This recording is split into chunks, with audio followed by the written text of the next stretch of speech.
성경 말씀 이사야 40장 1절에서 9절 말씀을 함께 보겠습니다. 구약 성경 이사야 40장 1절에서 9절 말씀을 제가 봉독하겠습니다. 너희의 하나님이 이르시되 너희는 위로하라. 내 백성을 위로하라. 너희는 예루살렘의 마음에 닿도록 말하며 그것에게 외치라. 그 노역의 때가 끝났고 그 죄악이 사함을 받았느니라. 그의 모든 죄로 말미암아 여호와의 손에서 벌을 배나 받았느니라 할지라도 하시니라. 외치는 자의 소리여 이르되 너희는 광야에서 여호와의 길을 예비하라. 사막에서 우리 하나님의 대로를 평탄하게 하라. 골짜기마다 도두어지며 산마다 언덕마다 낮아지며 고르지 아니한 곳이 평탄하게 되며 험한 곳이 평지가 될 것이요 여호와의 영광이 나타나고 모든 육체가 그것을 함께 보리라. 이는 여호와의 입이 말씀하셨느니라. 말하는 자의 소리여 이르되 외치라. 대답하되 내가 무엇이라 외치리이까 하니 이르되 모든 육체는 풀이요 그의 모든 아름다움은 들의 꽃과 같으니 풀은 마르고 꽃이 시듬은 여호와의 기운이 그 위에 붑니다. 이 백성은 실로 풀이로다. 풀은 마르고 꽃은 시드나 우리 하나님의 말씀은 영원히 서리라 하라. 아름다운 소식을 시온에 전하는 자여 너는 높은 산에 오르라. 아름다운 소식을 예루살렘에 전하는 자여 너는 힘써 소리를 높이라. 두려워하지 말고 소리를 높여 유다의 성읍들에게 이르기를 너희의 하나님을 보라 하라. 아멘. 지난주에는 제가 이제 하나님의 뜻과 우리의 뜻이 때로 다를 수가 있다. 마치 하늘이 땅보다 높음 같이 우리 생각은 한없이 낮고 하나님의 생각은 너무 높아서 도저히 우리가 이해할 수 없는 그런 상황에 처하게 될 때도 때때로 있다. 그럴 때 우리가 어떻게 해야 되느냐? 그걸 믿음으로 수용하는 것이 그것이 믿음이다. 그런 말씀을 드렸어요.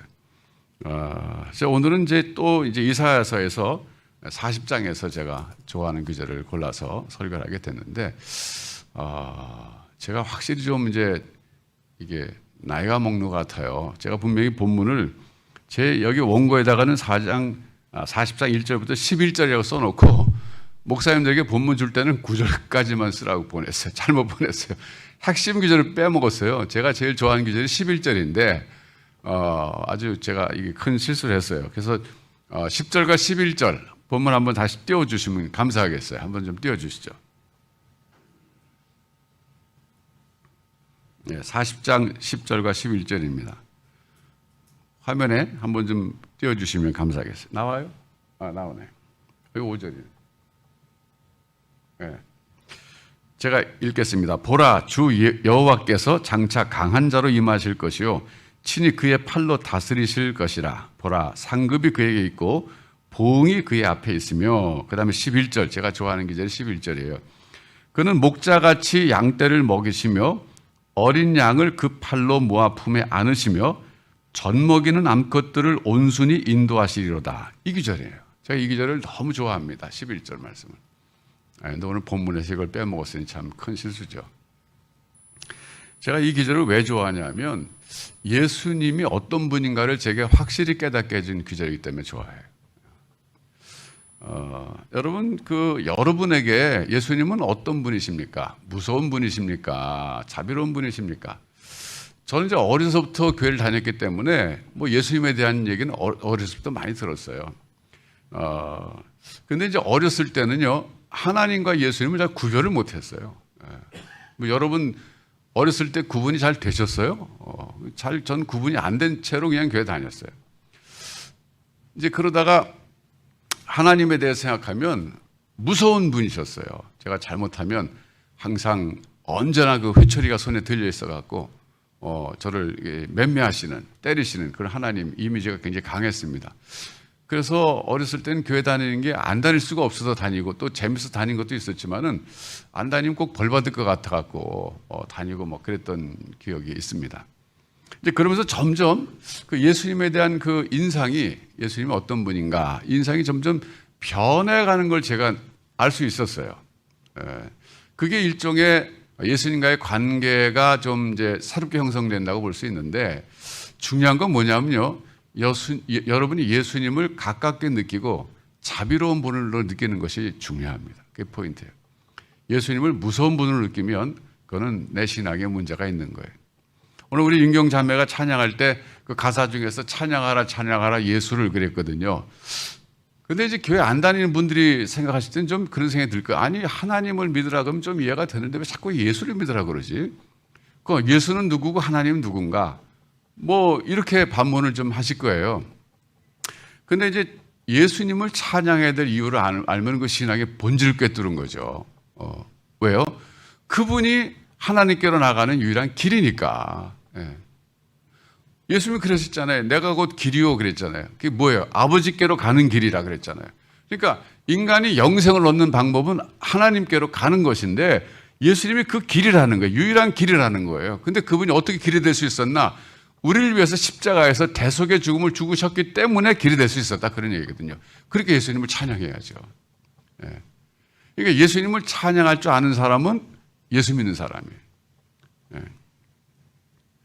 근데 이제 예수님에 대해서 점점 우리가 이제 신앙생활 오래 하다 보면 예수님을 더 가깝게 느끼게 되고 또 참 자비로운 분을 느끼게 되는데 오늘 11절 말씀에서 강조하는 게 뭐냐면요.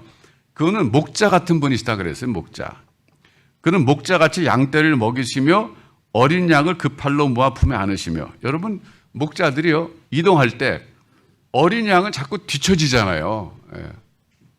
아무래도 빨리 따라가지 못하지 않겠어요? 그러니까 이 목자는 어떤 목자냐면 뒤처진 어린 양을 막 채찍으로 때려갖고 빨리빨리 가라 이렇게 그런 잔인한 목자가 아니라 어린 양을 품에 안고 간다 이거예요.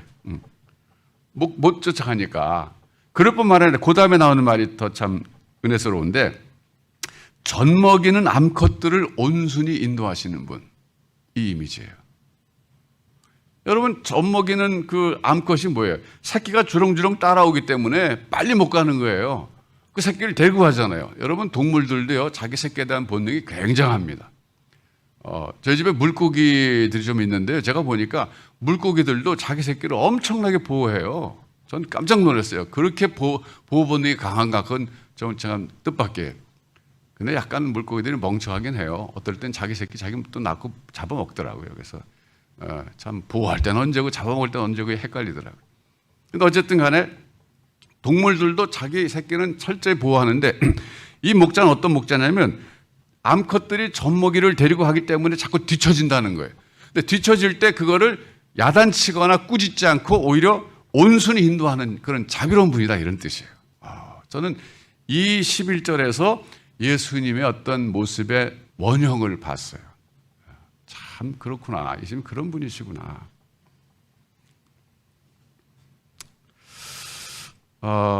여러분 여기 이제 우리가 이 성경 본문을 좀 해석해야 되는데 원래 이 이사야 40장 1절부터 11절은요 신학자들이 성경을 연구한 학자들이 명칭을 붙였는데 이런 명칭을 붙였어요.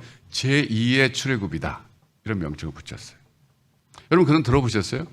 첫 번째 출애굽은 아시잖아요. 애굽에서부터 이스라엘 백성들이 모세의 인도하에 애굽을 탈출해서 나와가지고 가나안 땅에 들어가는 거. 이게 첫 번째 출애굽이잖아요. 그러면 제2의 출애굽은 뭐냐? 제2의 출애굽은 오늘 본문만 놓고 볼 때는요. 바벨론 포로 생활 70년 마치고 다시 유다로 돌아오는 것을 제2의 출애굽이라고 해야 문맥상 맞습니다. 여기 그래서 10절에 보면 11절의 목자가 누구냐면 주 여호와라 그랬어요. 그러니까 우리 생각에는 예수 그리스도라 그래야 되는데 여호와라 그랬으니까 이게 헷갈리죠. 여기 분명히 11절은 목자같이 근데 이 목자같이 비유된 분이 10절에 나오는 주 여호와인데 그러면 이거는 하나님 아닌가? 성부 하나님? 성부 하나님이 목자 같다는 얘기인데 근데 그 말이 틀리냐면 그 말도 맞아요.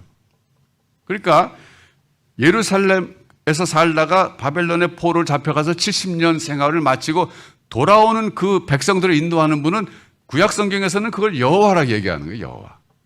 네. 그러니까 우리 생각에 여호와 그러면 성부 하나님 생각나잖아요. 그 틀린 해석은 아니에요.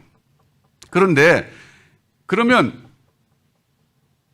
첫 번째 애굽에서부터 나온 걸 제1출애굽이라 그러고 바벨론에서 포로 생활 70년 마치고 돌아오는 걸 제2의 출애굽이라 그러면 예수님이 우리를 구원하시는 것을 제3의 출애굽이라고 해야지 맞아요.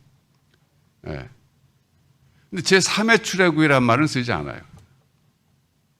여기서 이제 성경 해석상의 문제가 발생하는데, 여러분 이 유대인들 입장에서 한번 생각해 보세요. 지금도 이스라엘에 살고 있는 유대인들은요, 예수님을 메시아로 믿지 않고 하나의 선지자로 봅니다. 그러니까 그분들은 아직까지 메시아가 오지 않았다고 생각해요. 그래서 여러분 유명한 이사야 53장 있잖아요. 이사야 53장에 보면 고난받는 종이 나오잖아요. 고난받는 종 유명하잖아요. 이사야 53장 보면 영어로 더 suffering servant로 그래서 고난받는 종이 나오는데, 그 고난받는 종을 우리는 누구라고 해석합니까? 예수 그리스도가 해석해요. 그렇죠? 예수 그리스도라고 해석하는데 유대인들은 지금도 그 고난받는 종이 예수 그리스도가 아니라 자기들이라고 생각해요. 유대인들이라고. 그러니까 2차 세계대전에서 제가 지난주에 설교 중에 말씀드렸지만 히틀러가 막 유대인 600만 명을 죽였잖아요. 그러니까 고난이 얼마나 심해요. 그러니까 지금도 유대인들은 이사야 53장에 나오는 그는 실로 뭐 그럼 쭉 나오잖아요. 고난 받았고 뭐 채찍에 맞고 뭐 이런 그 고난 받는 종이 누구냐? 이스라엘이라고 생각해. 이스라엘. 유대인들이다. 우리 다 바로 그렇게 해석해요. 그러니까 해석이 이렇게 다른 거예요. 자, 그런데 우리는 그러면 이사야 40장 여기에 나오는 11절에 나오는 그 목자같이 이를 왜 여호와 하나님이라고 보지 않고 예수 그리스도라고 보냐? 그거는 신약 성경의 저자들이 이것을 제2의 출애굽, 예수님의 십자가 사건을 제2의 출애굽 사건이라고 해석했기 때문이에요. 자, 그러면 이제 우리가 신약 가서 한번 확인을 해봐야 되는데 근거 구절 한번 보겠습니다. 누가복음 3장 1절부터 6절을 가서 보겠어요. 누가복음 3장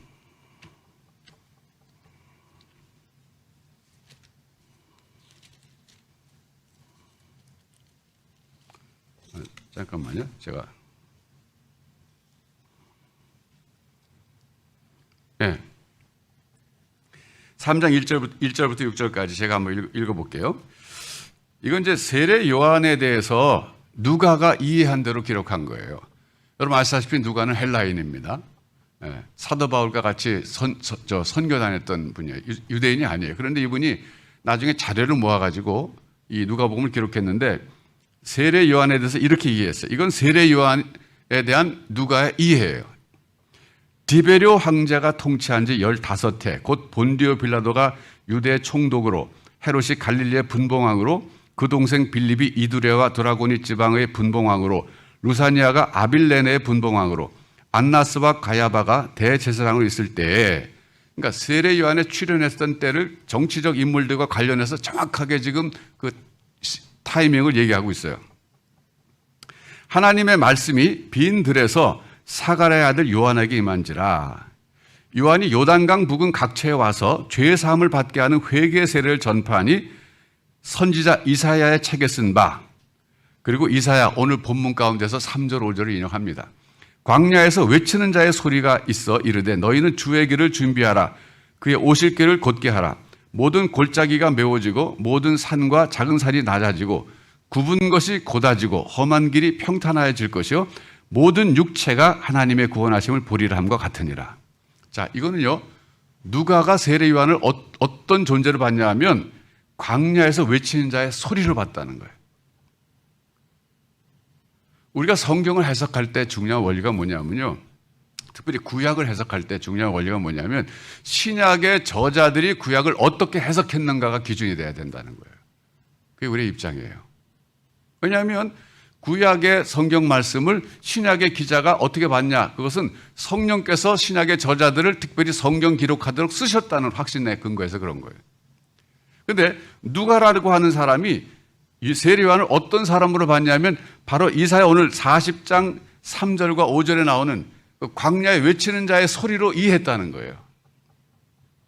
그 얘기는 뭐냐면 그 이사야 40장이 제2의 출애굽을 말하는데 그 출애굽이 바벨론의 포로 생활하다가 다시 예루살렘으로 돌아온 그 사건을 말하는 것이 아니라 바로 세례 요한과 예수 그리스도의 구속 사건을 가리키는 것이다, 이렇게 해석하는 거예요.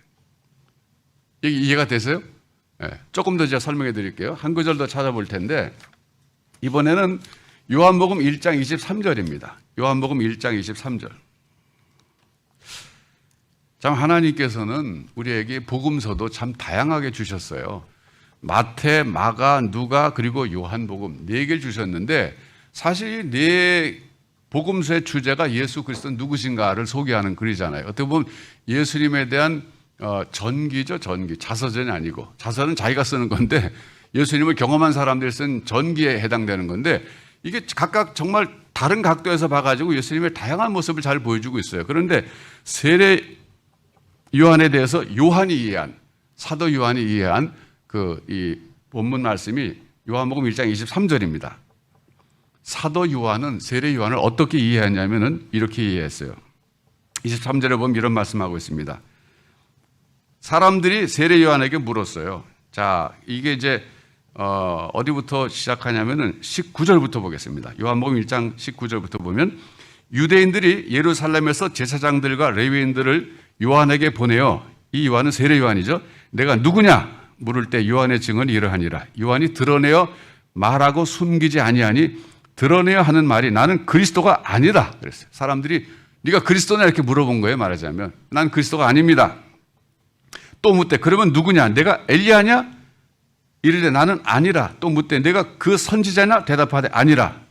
여기서 말하는 그 선지자는 이 신명기 18장 15절에 나오는 바로 메시아를 가리키는 거거든요. 난 그 선지자도 아니다 그랬어요. 그러니까 22절에 또 말하되 누구냐 우리를 보낸 이들에게 대답하게 하라. 너는 내게 대하여 무엇이라 하느냐. 이게 이제 세례 요한에게 네 자신은 너는 누구라 생각하느냐 정체성을 물은 거예요. 거기에 대한 대답이 23절입니다. 이르되 나는 선지자 이사야의 말과 같이 주의 길을 곧게 하라고 광야에서 외치는 자의 소리로다 아니라 그랬어요. 이게 세례 요한이 자기 자신의 정체성에 대해서 분명히 언급한 대목이에요. 그러니까 이제 누가의 세례 요한에 대한 이해와 또 지금 세례 요한이 직접 자기 자신의 정체성에 대해서 나는 광야에서 외치는 자의 소리라고 했던 바로 그 사람이다 이렇게 얘기하는 것, 이 두 가지를 접목시켜서 생각해 볼 때 이사야 40장에서 말하는 제2의 출애굽은 결론적으로 바벨론에서 70년 포로 생활을 마치고 돌아올 때 그 사건을 제2의 출애굽이라 그런 것이 아니고 예수님의 구속 사건을 제2의 출애굽이라고 해석한 거예요. 여기까지 이해가 되셨어요? 이해가 잘 안 되셨을 거예요. 왜냐하면 처음 들었을 테니까 대부분. 저도 이거를요 신학교 가서 배웠어요. 교회에서 설교 시간에 들은 건 아니에요. 뭐 설교 시간에 목사님들이 딱딱하게 뭐 제2의 출애굽 이런 말 쓰겠어요? 잘 안 쓰거든요. 근데 제가 신학교 가서 배우니까 제가 지금도 이 제2의 출애굽이라는 사건, 이것을 예수님의 구속 사건이라고 해석하는 걸 들었을 때 그 순간이 지금도 기억에 있어요. 너무 충격적이고 감동적이었어요. 이야, 그렇구나.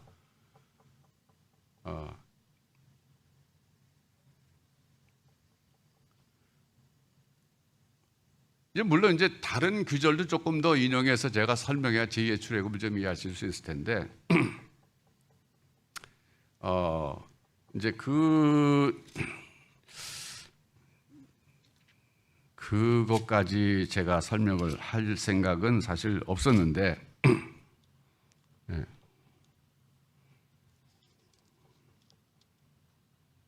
어쨌든 그건 뭐 또 설명을 자꾸 길어지니까. 그러니까 진정한 출애굽은 예수님의 구속 사건이다 그거예요.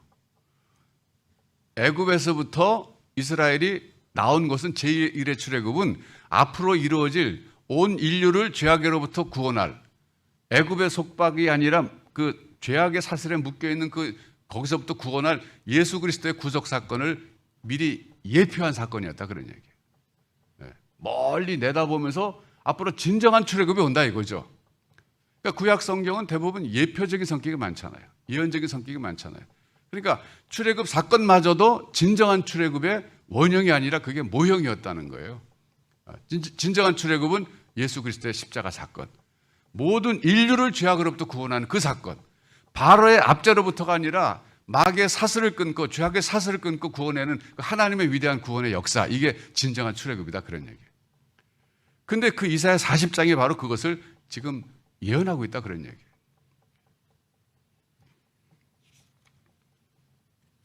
그런데 그 구절에 나타난 11절 다시 이사야 40장으로 가서 근데 그 예수님이 우리에게 오셔서 결국 우리를 구원해 주시고 구원자가 되셨는데 그분이 어떤 분이냐 한마디로 말할 때 11절에 그는 목자 같은 분인데 양떼를 먹여주시는 분이다. 그런 특별히 두 가지를 설명하고 있잖아요. 어린 양을 품에 안고 가시는 분이다. 자꾸 뒤처지니까 내쫓고 야단치고 꾸짖고 그게 아니라 뒤처진 양도 품에 안고 가시고 그리고 특별히 젖먹이는 암컷들을 온순히 인도하시는 분이시다. 이 이미지가 예수님에 대한 강렬한 이미지가 제게 됐어요. 아, 예수님이 그런 분이시구나. 제가 제 자신의 신앙의 여정을 되돌아보면 예수님에 대해서 새롭게 깨달을 때마다 제 신앙이 성장했어요. 그게 중요해요. 그래서 이제 그게 깨닫는 방법은 사실 두 가지. 하나는 성경 말씀을 먼저 깨닫고 그것도 깨닫는 거예요. 아, 예수님이 그런 분이구나. 그렇게 자상하신 분이구나. 깨닫는 것이고 그 다음에는 두 번째 경험적으로 내 인생 속에서 그 예수님을 경험하는 거예요. 네, 이 두 가지가 다 중요해요. 둘 중에 하나만 빠져도 사실 이 균형을 잃어버려요. 그러니까 너무 성경만 많이 아는데 내가 경험이 없어 예수님에 대해서. 그러면 그거는 지식에 그치는 거죠. 그런데 내 인생을 살면서 정말 예수님이 어린 양을 품에 안으시고 젖먹이는 암컷들을 온순히 인도하시는 그 자상한 모습을 내가 직접 경험했을 때 그때 더 예수님에 대해서 확실하게 내가 예수님을 더 의지하게 되고 믿게 되는 거죠.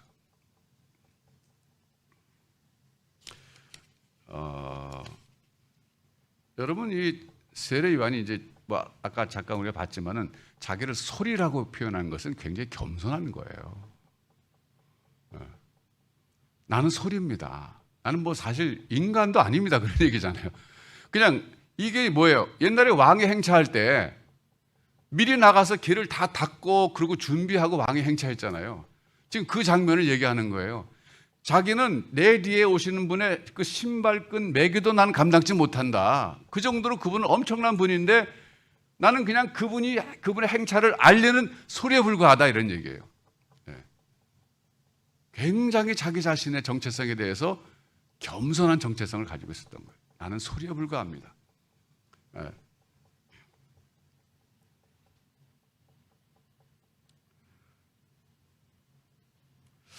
여러분 그래서 이 세례 요한이 결국 이제 소리로서 인생을 이제 마친 분인데 자 이제 우리가 좀 더 앞으로 나가 봅시다. 어렸을 때 저는요 이건 이제 제 얘기인데 저는 제 외할아버지가 굉장히 무서운 사람인 줄 알았어요. 이제 평안도 사람이거든요. 저 외할아버지가 평안도 사람인데 지금 몸도 굉장히 뚱뚱하시고 우선 첫째 말씀이 없으셨어요. 이분은. 제 기억에 제가 외할아버지하고 말을 주고받았던 거가 거의 기억이 안 나요. 왜냐하면 너무 무서워서 얘기를 못 붙였어요. 가까이 갈 수 없어서. 그런데 이분이 나중에 제가 두고두고 생각하니까 정말 자상한 분이셨어요.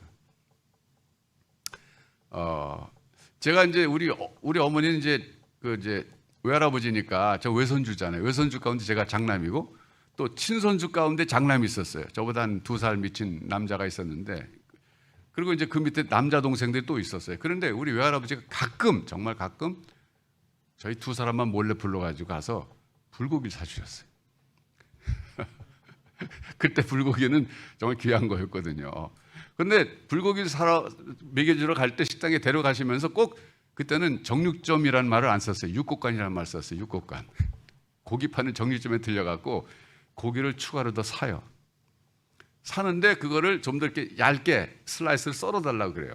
그럼 이제 가만히 서 있죠. 그럼 이게 얇게 썰어주면 그때 당시에 뭐 신문지에다 쌌던 거예요. 신문지가 둘도 사주면 그거 가지고 이제 그 불고기집에 가는 거예요. 가가지고 그 옛날 전통적인 불고기 국물에다 굽는 거잖아요. 거기다가 국물 붓고 고기를 이제 3인분 시킨 3인분. 그럼 3인분 나오면 그걸 이렇게 쭉 구워 먹어요. 그럼 이제 금방 떨어지잖아요. 그러면 그 무뚝뚝한 평안도 사투리로 종업원한테 뭐라 그러냐면 신문지를 펼치면서 내래 고기 좀 가져왔수다. 그게 뭐예요? 육수 좀 더 갖고 오라는 얘기죠. 거기서 많이 먹으면 비싸니까 꼭 3인분만 시키고 고기 사갖고 온 걸 이제 거기다 이제 또 굽기 시작하는 거예요. 양념 육수만 더 달라 그래가지고 잔뜩 배불리게 먹이죠. 그러면서도 별 말씀도 없어요. 그러니까 저는 무섭지만 그냥 맛있어서 먹는 거 얘기하고. 나중에 두고 생각할 때, 야, 참 그 할아버지 정말 좋은 분이셨다. 근데 그 할아버지가 어떤 분이셨냐면 그로서리를 하셨는데, 잡화점이죠. 잡화점 하셨는데 빳빳한 돈이 들어오면 꼭 딴 데 놔뒀어요. 그리고 자기는 교회를 안 가셨어, 그 할아버지. 근데 우리들이 교회 간다 그러면 헌금은 꼭 깨끗한 돈을 줬어요. 그래서 갖고 가서 꼭 헌금을 했어요. 그러니까 참 특이한 분이에요. 지금 생각해도.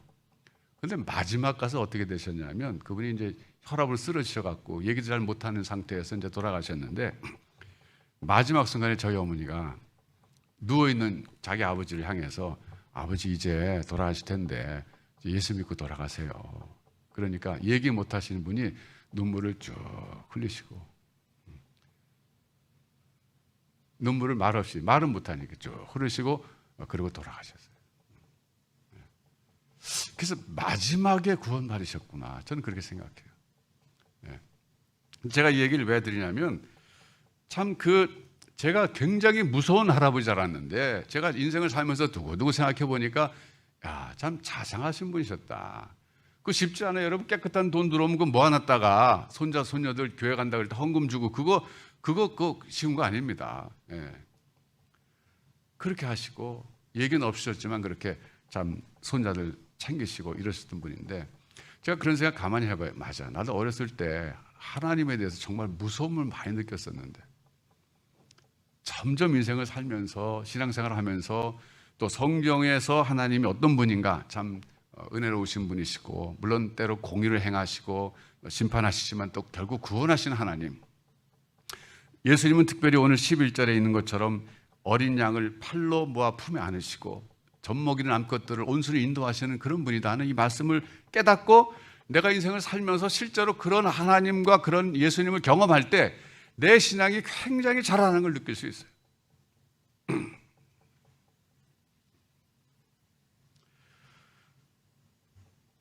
여러분에게 예수님은 어떤 분이세요? 오늘, 과거가 아니라 현재, 미래는 또 뭐 변할 수 있을 거예요.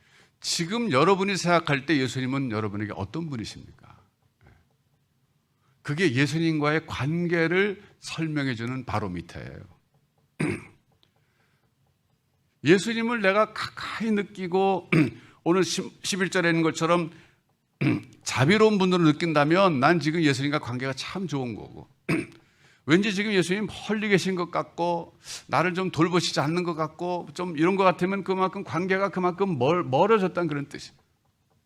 근데 이거는 참 인간적으로 어떻게 노력한다고 되는 것도 아닌 면이 있어요. 그것도 하나님의 은혜라고 봐야죠. 여러분, 어떤 사람이요, 이건 뭐 예화지만 죽어가지고 주님을 만났답니다. 주님이 이렇게 말씀하셨다. 너 참 인생 살면서 고생했다. 나는 늘 너와 함께 했다. 이렇게 말씀하셨어요. 그랬더니 이 사람이 가만히 생각해 보더니, 에이, 언제 나와 늘 함께 하셨어요? 제가 가장 힘들었을 때 주님 저와 함께 하시지 않았어요? 그랬대요. 그랬더니 그 사람이 볼 수 있도록 지나온 날을 쭉 보여주셨대요. 자, 봐라. 발자국이 2개지. 2사람 걸어가지. 왼쪽에 있는 건 너고 오른쪽에 있는 건 나야. 내가 너 붙잡고 같이 가고 있잖아. 근데 한참 가다 보니까 발자국이 하나밖에 없더래요. 그래갖고 그 사람이, 보세요, 저기 하나밖에 없잖아요, 저기. 그랬더니 잘 봐라. 그게 누구 발자국인지 자세히 봤더니 자기 발자국이 아니고 예수님 발자국이었대요. 그래서, 아니, 예수님, 그럼 전 어디 갔어요? 그랬더니 저 때가 제가 가장 힘들었던 때인데요. 그랬대요. 그랬더니 예수님이, 저 때는 내가 너를 안고 갔단다. 그랬어요. 그때는 내가 너를 안고 갔단다. 저는 이제 그 설교 예화잖아요. 예화인데 이걸 제가 최근에 다큐멘터리에서 비슷한 걸 제가 봤어요. 제가 이제 KBS에서 제작한 건데, 뭐 수년 전에 제작한 건데, 히말라야 아이들이 학교 가는 길에 대한 거예요. 보신 분들 계실지 모르겠어요. 근데 제가 볼 때는 여러분 아이들이 있으면, 학교 다니는 아이들이 있으면 꼭 같이 한번 보면 좋겠어요. 유튜브에 들어가면 다 나와요. 다 이 유튜브 보면 다 학교 가는 길이라고 쳐도 나오고 히말라야 아이들이 학교 가는 길이라고 쳐도 나오는데 KBS 파노라마인가 거기서 제작한 것 같은데 정말 잘 찍었어요. 근데 여기 뭐냐면 히말라야 산의 그 해발 3,800m 고지에 사는 사람들 이야기인데 3,800m면요 살기 어려워요. 여러분 이제 그 사람들이 왜 거기까지 올라가 살게 됐냐면 그거는 쫓겨간 거죠. 힘이 없어서 밀려서 쫓겨간 건데 3,800m는 제가 에콰도르에 갔을 때 에콰도르의 그 수도가 끼토라는 곳인데 거기가 해발 3,000m거든요. 근데 거기서 800m 더 올라가는데 저도 그때 갔을 때 케이블카 타고 4,000m까지 올라갔는데 해가 막 굉장히 내리쬐는 맑은 날인데 그냥 거기 가만 서 있기만 해도 숨이 차더군요. 그런 곳에 사는 사람들 이야기인데 거기에 사는 아이들이 학교 가는 그 스토리를 이제 찍은 거예요. 일주일 동안 찍은 건데 왜 그게 문제가 됐냐면 거기는요 길이 없어요. 학교까지 가려면 저 밑에 가야 되는데 길이 없는데 겨울에만 가야 돼. 왜냐하면 물이 하도 많아갖고 겨울에 물이 어니까 거기를 건너서 갈 수 있기 때문에 그래. 얼지 않았을 땐 갈 수가 없어요. 물이 너무 많아갖고 도저히 뭐 물도 한두 번 건너는 게 아니라서. 그래서 오히려 겨울이 돼야만 내려가서 뭐 식량도 구해오고 물건도 구해오고 이 사람들 삶이 그래. 그렇게 고단데 거기 학교 가는데 학교까지 가려면요 그 겨울에 며칠 가야 되냐면 일주일 가야 돼. 일주일. 근데 제가 거기서 감동받은 건 뭐냐면 초등학교 아이들이 학교 가는데 아빠들이 다 따라가는 거예요. 아빠들이. 아이 하나당 아빠가 따라가야 돼. 왜? 얼음길을 걸어가고 때로는 막 얼음이 살살 녹아가지고 물속을 걸어가야 되는데 그 애가 어떻게 걸어가요? 못 건너가요. 그러니까 아빠들이 따라가가지고 그럴 때마다 애들을 업고 건너가야 되는 거예요. 근데 그게 자그마치 일주일을 가는 거예요. 일주일. 그러니까 막 눈 속에서 자고 그래요. 근데 자는 장면 하루밖에 안 나오더라고요. 난 그거 좀 자세히 봤으면 좋은데 정말 그렇게 해서 아이들이 일주일 학교 가는데 그래서 가장 감동적인 장면은 73살 먹은 할아버지가 얘 아빠가 없어요. 아빠가 죽었어요. 자기 손자 공부시키겠다고 일주일 동안 그 아이를 데리고서 같이 일행에 섞여서 내려가는데 그 할아버지가요. 중간에 보면 얼음이 녹았어요. 얼어야 되는데 날이 풀렸어도 살짝 녹았어. 그러니까 그냥 걸어가는데 얼음 허벅지까지 물이 차요. 근데 막 얼음이 둥둥 떠다니는데 거기를 손자를 업고 등에 얽혀매고 물속에 안 빠지게 하려고 할아버지가 막 73살이니까 얼마나 힘이 없어요. 간신히 건너가는 거예요. 제가 그거 볼 때 이사야 40장 11절이 생각났어요. 야, 자기 자식도 자기 손자도 저렇게 교육시키겠다고 저렇게 고생하면서 인간이 이렇게 하는데 참 정말 예수님이 우리를 어린 양을 품에 안으시고 암컷들을 온전히 인도하신다는 그 말이 제게 영상으로 확 다가오는 거예요. 근데 그 할아버지가 나중에 인터뷰하는데 막 우는 거예요. 울면서 자기가 73살인데 무슨 힘이 있냐 이거예요. 그런데 이 손자를 교육시키기 위해서 자기가 안 가면 안 되니까 가는 거예요. 일주일 동안 그 여정을 걸어가는데 이건 사투예요. 사투. 죽음을 걸고 가는 거예요. 결국은 그걸 해내는데 자기가 몇 번이나 더 해줄 수 있을지 모르겠다 그러더라고요. 곧 죽을 거라는 거죠. 자기 죽으면 쟤 누가 저기 데려다 주나. 그런데 그 아이들이 다니는 학교는 마지막 학교까지 다 보여주는데 1년에 등록금이 130만 원이래요. 근데 그 사람들 돈이 없잖아요. 그러니까 외부에서 누가 후원해 줄 때 후원해 준 아이만 다니는 거예요. 그래 그나마. 그러면서 아버지가 그래요. 당신 왜 이런 일 하십니까? 그랬더니 제가 이런 일을 하는 것은요. 우리 아들이 커가지고 나처럼 소처럼 일만 하면서 살기를 원치 않기 때문에 그렇습니다. 거기서 1년 내에 농사 져봤자 뭐 살 수가 없어요. 그런 환경에서 내 자식은 그렇게 살지 않았으면 좋겠습니다. 그래서 그 일을 한다는 거예요. 여러분 자녀 가운데 학교 다니기 싫어하는 애 있으면 그거 좀 같이 보세요. 한번 보세요. 쟤 봐라 저렇게 학교 다닌다. 그중에 두 아이가 초등학교 한 5학년 된가 걔네가 넌 나중에 뭐 될 거니? 나는 의사 될 거예요. 나는 엔지니어 될 거예요. 꿈이 있더라고요.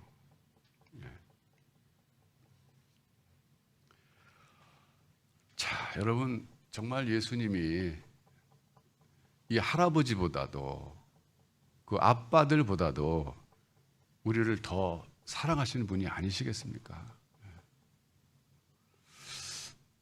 예수님의 제자들 가운데서 12명 가운데서 예수님을 배신한 사람들이 두 사람이었어요. 한 사람은 가룟 유다잖아요. 예수님을 팔았어요. 한 사람은 베드로였어요. 자, 누가 더 나쁜 것 같아요, 여러분? 누가 더 나쁜 것 같아요? 가룟 유다가, 여러분 이제 객관적으로 한번 평가해 보세요. 가룟 유다가 더 나쁩니까? 베드로가 더 나쁩니까? 네. 애매한 질문이에요. 왜냐하면 가룟 유다도 예수님 비록 팔았지만 자기 잘못을 뉘우치고 죽었잖아요. 그러니까 그 배신의 죄값을 죽음으로써 자기는 어떻게 갚았다고 생각, 뭐 갚지는 못하겠지만 그래도 자기 부끄러움 알았잖아요.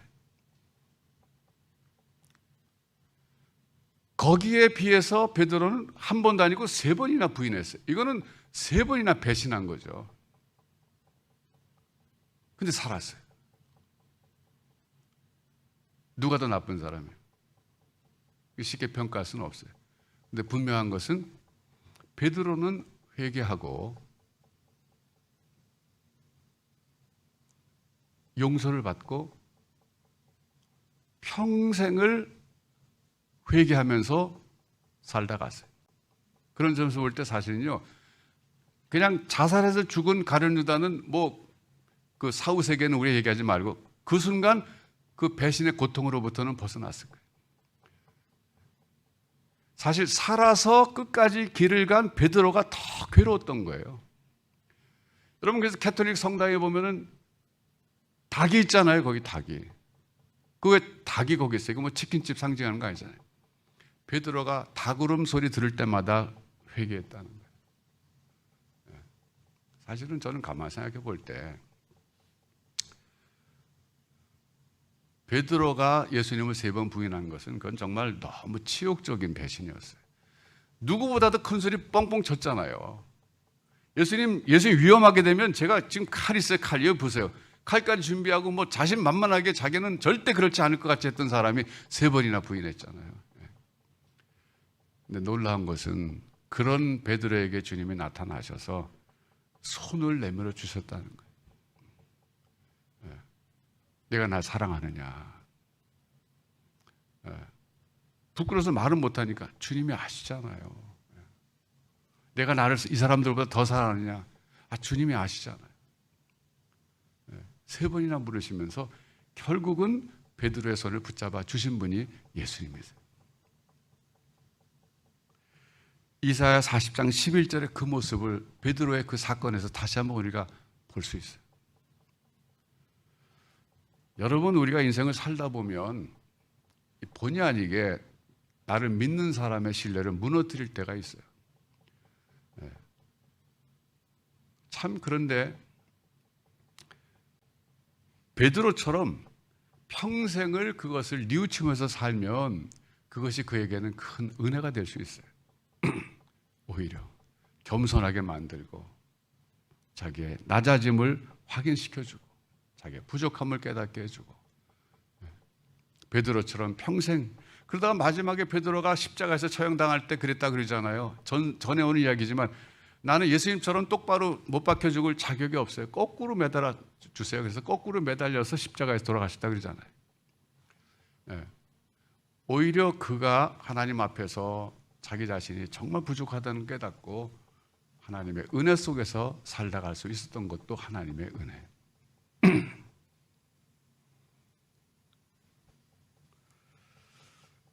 여러분, 우리가 사실은 크든 적든 살다 보면 예수님을 다 부인하고 배신한 사람들이라고 할 수 있어요. 왜요? 예수님이 말씀하신 대로 안 사는 것 자체가 예수님의 신뢰를 저버리는 거잖아요. 나 예수님 배신 안 했어요. 그럴 수 있을 거예요. 아니요. 우리가 예수님 말씀하신 대로 못 사는 것 자체가 예수님의 신뢰를 저버리는 거고, 그 신뢰를 저버리는 것이 사실은 한문으로는 배신이라 그러는 거예요. 베드로처럼은 아니지만 그렇죠. 여러분, 그래요. 우리가 인생을 살다 보면 예수님도 예수님의 신뢰를 저버릴 때도 있고 또 사람들의 신뢰도 저버릴 때 있어요.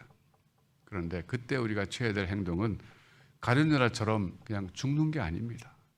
끝까지 자기 자신의 부족함을 돌아보면서 하나님 앞에서 사람 앞에서 회개하면서 낮아진 상태로 하나님의 은혜를 구하면서 살아갈 때 예수님은 베드로의 손을 붙잡아서 이렇게 세워주신 것처럼 예수님께서는 이렇게 세워주시는 그런 자비로운 분이십니다.